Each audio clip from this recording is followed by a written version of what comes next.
Hello dear students, करदम सरी Gandhi channel में आपका एक बार फिर स्वागत है। और मैं आज आपके लिए कक्षा 12वीं की बुक फर्स्ट मानव भूगोल के मूल सिद्धांत जो भी ज्योग्राफी की है उसका चैप्टर 6 तृतीयक और चतुर्थ क्रियाकलाप अर्थात थर्ड सेक्टर के बारे में बात करने आया हूँ। तो जैसे कि मैंने पिछले वीडियो में मैं बताया था कि मैं अब आपके बचे हुए जो चैप्टर्स हैं उनकी वीडियो बनाऊंगा। तो इसलिए आज जो है चैप्टर 6 तृतीयक और चतुर्थ क्रियाकलाप के बारे में बात करने आए हैं। ये सभी जो क्रियाकलाप हैं, एक्टिविटी हैं, ये सभी आर्थिक क्रियाएं हैं। जैसे पहले भी आपको बात की जा चुकी है। सभी आर्थिक क्रियाएं हैं और आर्थिक क्रियाओं का मतलब है कि वे कार्य जो अब मानव जो है अपना जीवन यापन के लिए करता है, अपने पालन पोषण के लिए, अपने भोजन के लिए, उनके लिए करता है। तो उसे कहते हैं आर्थिक क्रियाएं। उनमें जैसे प्राथमिक है, द्वितीयक है, तृतीयक है, चतुर्थ है, पंचम है आदि। ठीक है।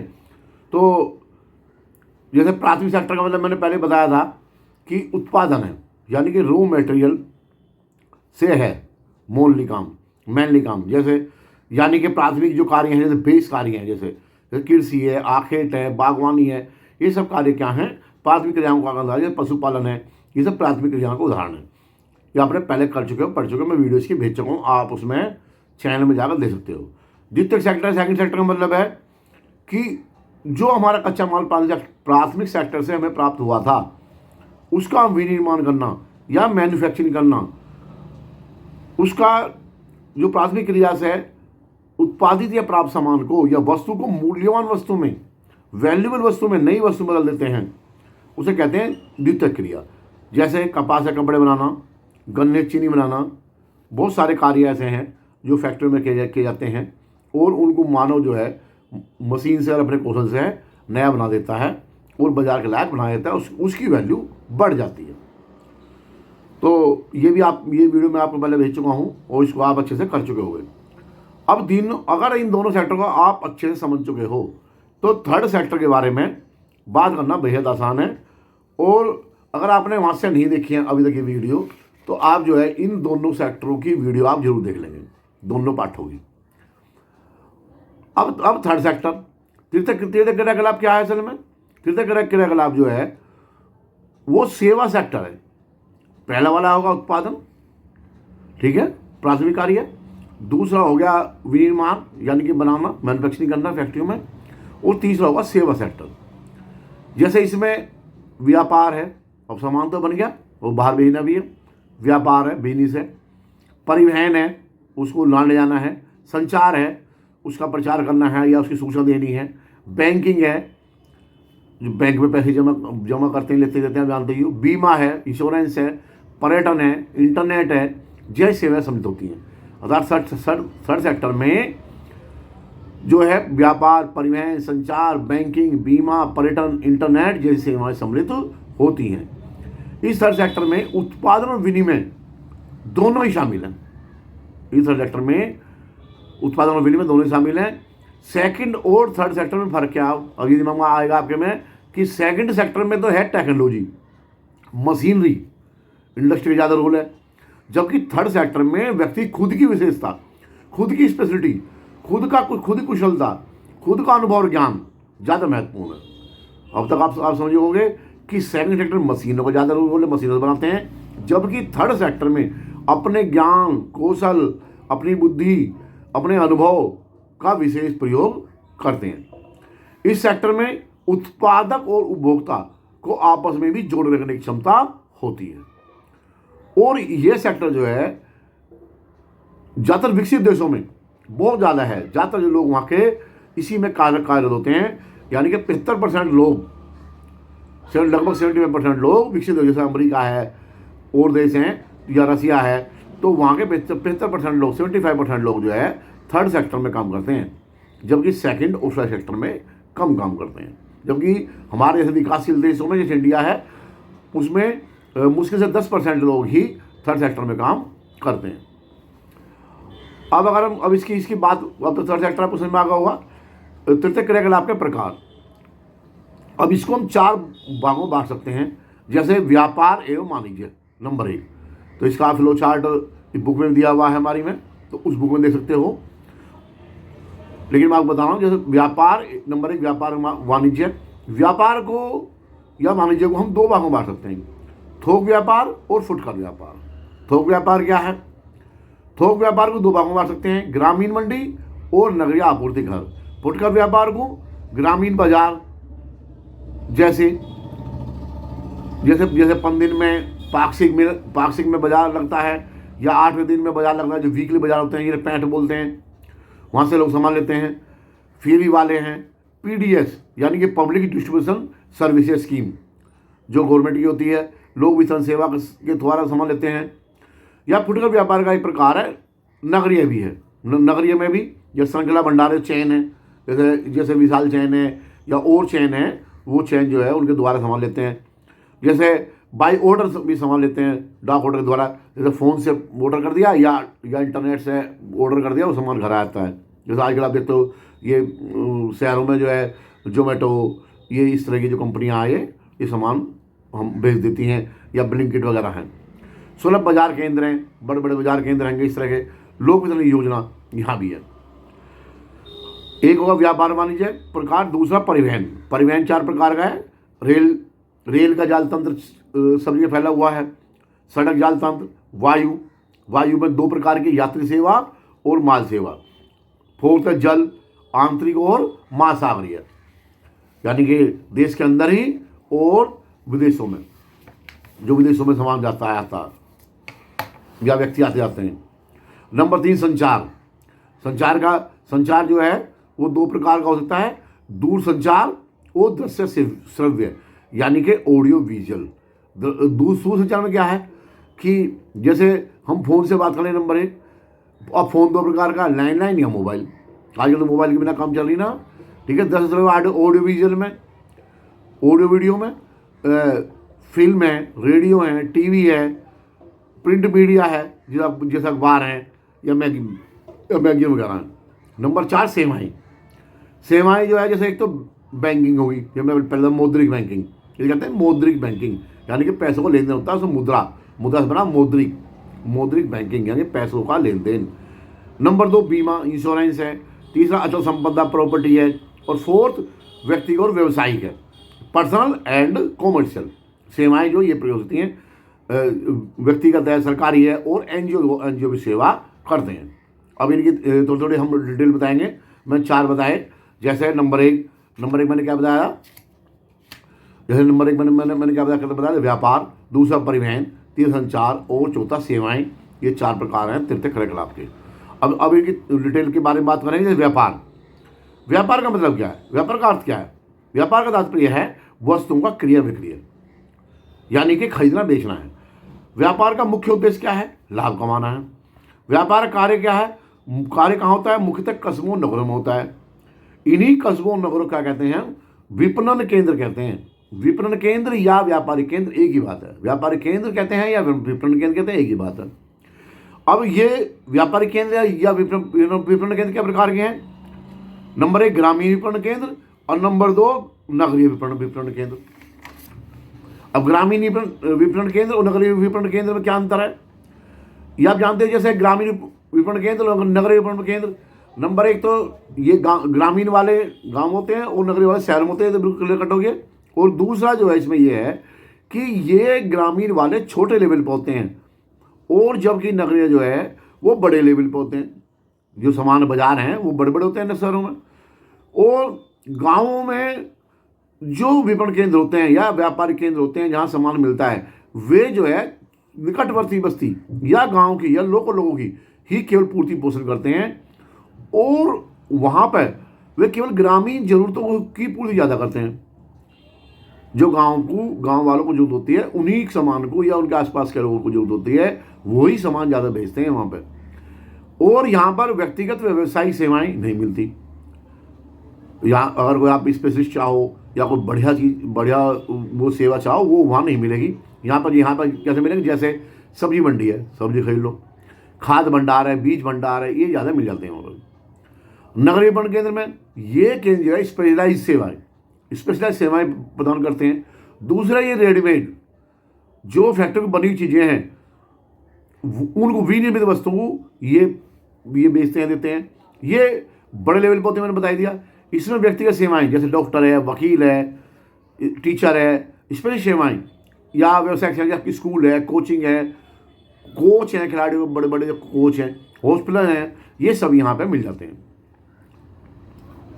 तो आप समझ होगा ग्रामीण नगरीय विपणन केंद्र बहुत आसान है, आप इनके बारे में लिख सकते हो। अगर अंतर है अंतर लिख सकते हो, और अगर ऐसे टाइप ज़्यादा ऐसे लिख सकते हो। अब थोक व्यापार और फुटकर व्यापार। थोक व्यापार क्या है? जो थोक व्यापार है, इस व्यापार को बिचौलिए या मीडिएटर स्थापित करते हैं, जो कि फैक्ट्री से इकट्ठा माल या थोक में माल खरीदते हैं, और ये फुटकर रिटेलर्स या छोटे दुकानदार को सामान कम मार्जिन में दे देते हैं। और ये कई बार उधार में माल चलता है, उधार में माल देते हैं इसमें, लेकिन इसमें ज़्यादा पूंजी और ज़्यादा लोग लगे हुए होते हैं। फुटकर व्यापार में ग्राहक सीधा सामान कहाँ से खरीदता है? ग्राहक सीधा सामान जो फुटकर व्यापार से खरीदता है। जैसे मान लिया अगर आपको मान लिया कोई कॉपी लेनी, किताब लेनी है, तो आप आसपास की दुकान, लोकल दुकान होगी, वहाँ सामान जा खरीदोगे। अगर आपको एक दो कॉपी लेनी है, अगर थोक पे जाओगे तो वो तो 10 दर्जन 20 दर्जन इस तरह कॉपी देते हैं। अगर आपको मान लीजिए एक पेस्ट खरीदना है, एक टूथब्रश खरीदना है, या 1 किलो चीनी लेनी है, तो आप कहाँ से खरीदोगे? फुटकर व्यापारी से खरीदोगे। ये सामान कहाँ से खरीदते हैं फुटकर व्यापारी? ये थोक व्यापारी सामान खरीद कर ग्राहक को बेचते हैं, और ये अपना मार्जिन कुछ ज़्यादा रखते हैं, अपना खर्चा निकालते हैं, ज़्यादा रखते हैं। ये सामान भी कम बेचते हैं, सामान कम मात्रा में रखते हैं।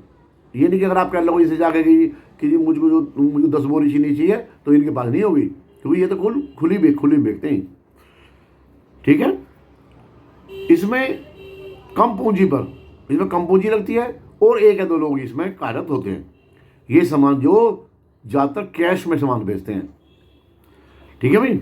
तो अब आपको समझ में आ गया होगा कि थोक व्यापार, फुटकर व्यापार का अर्थ क्या है। अब ये किस तरह से काम करता है? जैसे कच्चा माल है, रॉ मटेरियल है, या फर्स्ट सेक्टर का सामान है, वो कहाँ जाएगा? फैक्ट्री में जाएगा, विनिर्माण होएगा। उसके बाद कहाँ जाएगा? थोक व्यापार भी जाएगा। थोक व्यापारी से कहाँ जाएगा? फुटकर व्यापारी जाएगा। और फुटकर व्यापारी से कहाँ जाएगा? ग्राहक पे जाएगा, यानी थर्ड सेक्टर में। ठीक है। ये इस तरह से तीनों सेक्टर काम करते हैं, जो तीनों ही आपस में मिले हुए होते हैं। अब एक है परिवहन ऐसी सेवा है या सुविधा है जिसमें व्यक्तियों वस्तुओं को एक स्थान से दूसरे स्थान पर ले जाया जाता है, यानी कि ट्रांसपोर्टेशन किया जाता है। ठीक है।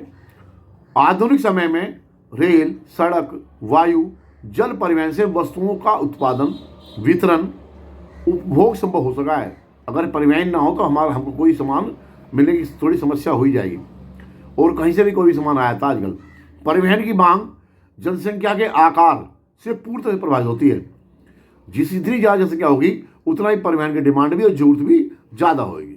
जैसे का आकार है के ऊपर डिमांड है। नंबर 3, परिवहन से मनुष्य का जीवन सरल व सुखद संभव हो पाया है।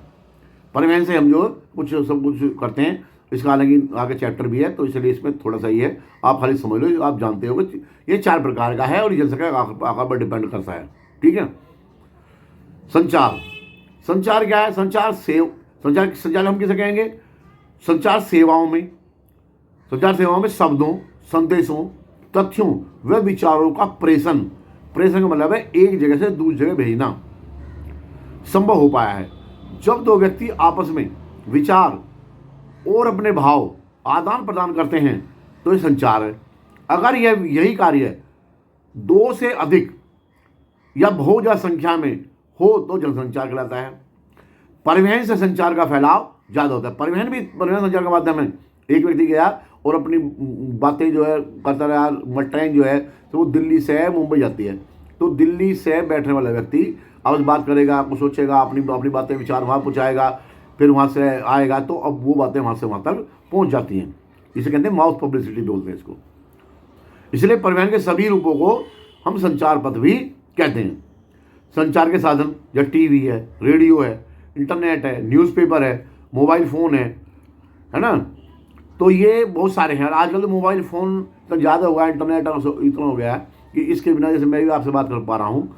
इस सदी में संचार क्रांति इंटरनेट ने पूरे संसार में ला दी है। इंटरनेट ने संचार क्रांति पूरे विश्व में ला दी है। किससे? इंटरनेट से। सेवाएं, अब अगला नेक्स्ट आएगा सेवाएं आपका। ये पर्सनल या कॉमर्शियल दोनों तरह की हो सकती हैं।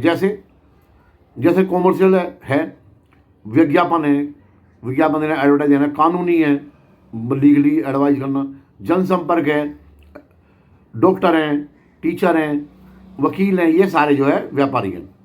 Finance, insurance, property, etc, beauty parlour, cab वाले, बस, hospital, school, coaching, film, literature, library आदि आजकल सभी से ये क्या हैं? ये सेवाएं हमें बाजार में या शहरों में मिल जाती हैं।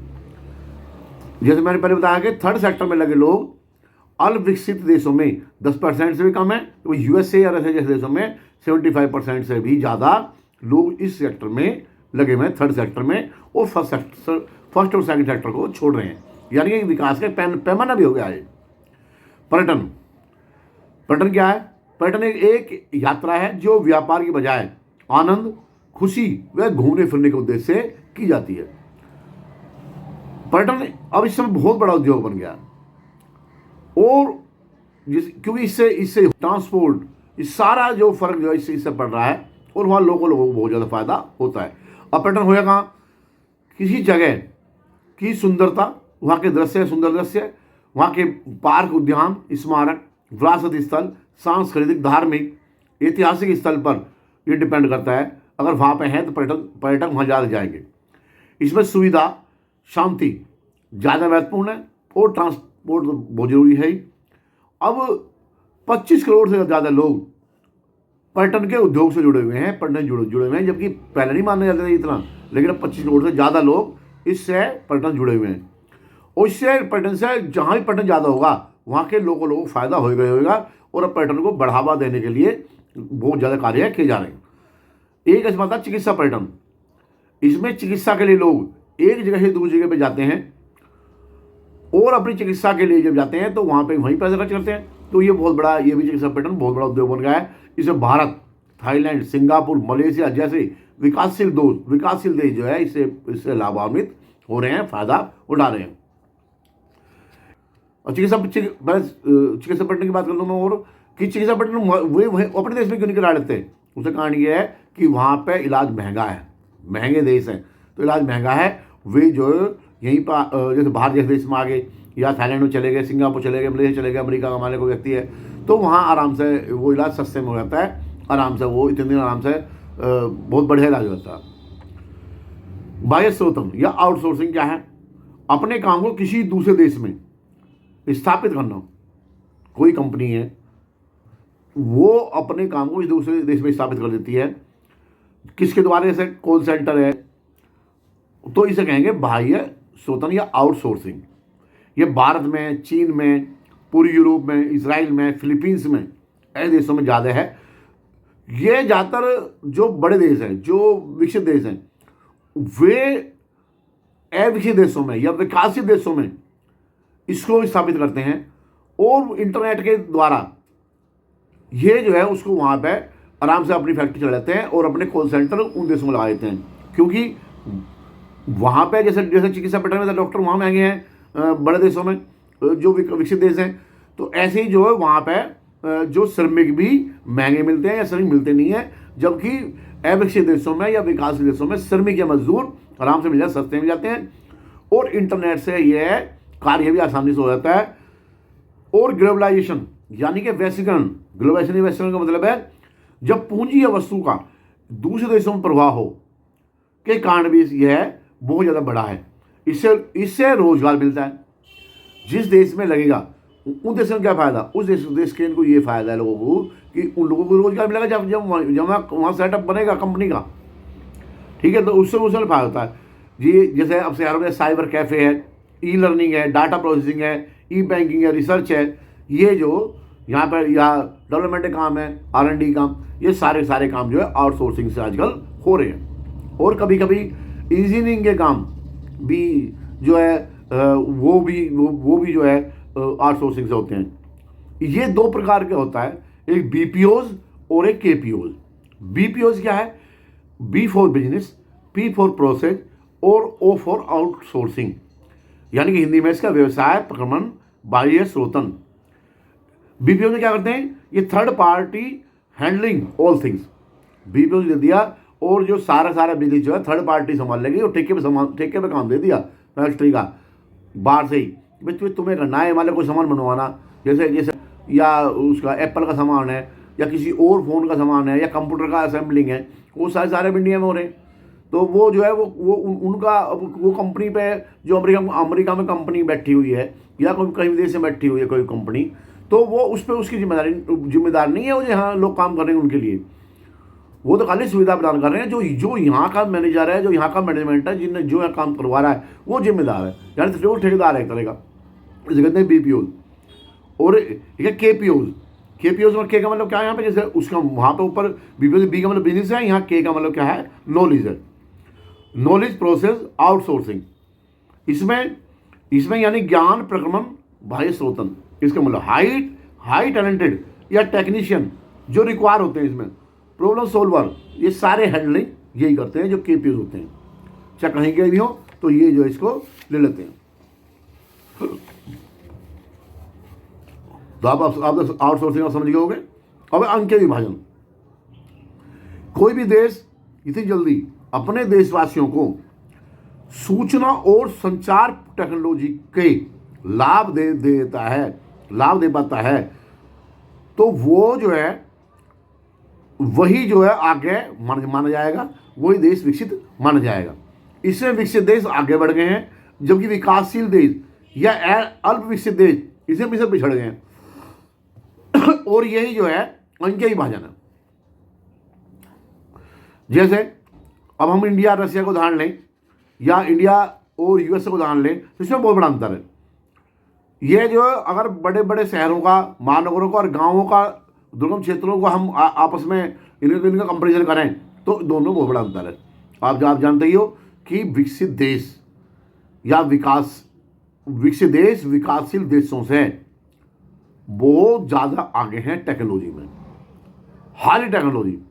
जैसे वहाँ उनकी अभी तक, हमारे यहाँ पे तो मुश्किल से 4G से 5G पाए हैं, और जबकि वहाँ 6G और से भी आगे वे पहुँच रहे हैं।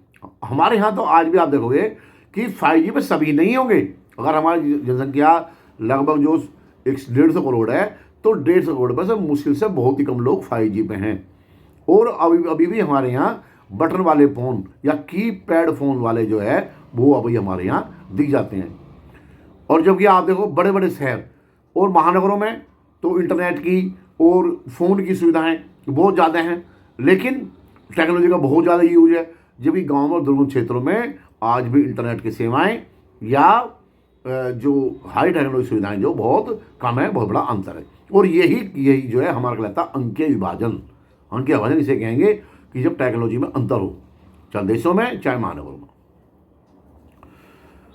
अब ये थर्ड सेक्टर आपका पूरा हो गया, लेकिन अब इसमें 2 सेक्टर और दिए हुए हैं। हालांकि आपके वो सिलेबस में ज़्यादा नहीं है, फिर भी इनके बारे में जानकारी आपको होनी चाहिए। जैसे चतुर्थ क्रियाकलाप है। चतुर्थ क्रियाकलाप क्या है? ये सूचना आधारित और अनुसंधान एवं विकास आधारित है, यानी कि R&D, research and development base, और सूचना आधारित यानी इन्फॉर्मेशन।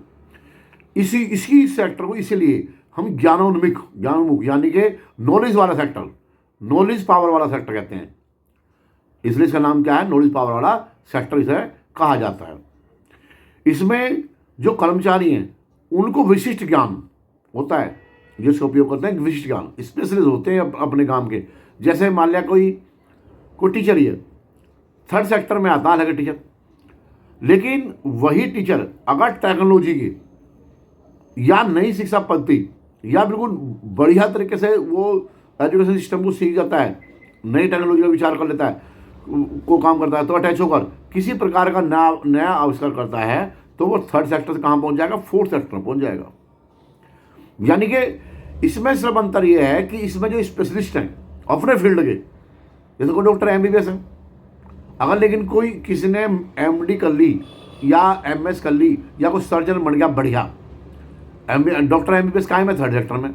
लेकिन अगर कोई सर्जन है, हार्ट का ऑपरेशन करता है या कहीं और काम करता है इस तरह का, वो अपने फील्ड में बहुत ऊपर है, तो इसका मतलब क्या है, वो फोर्थ सेक्टर में है।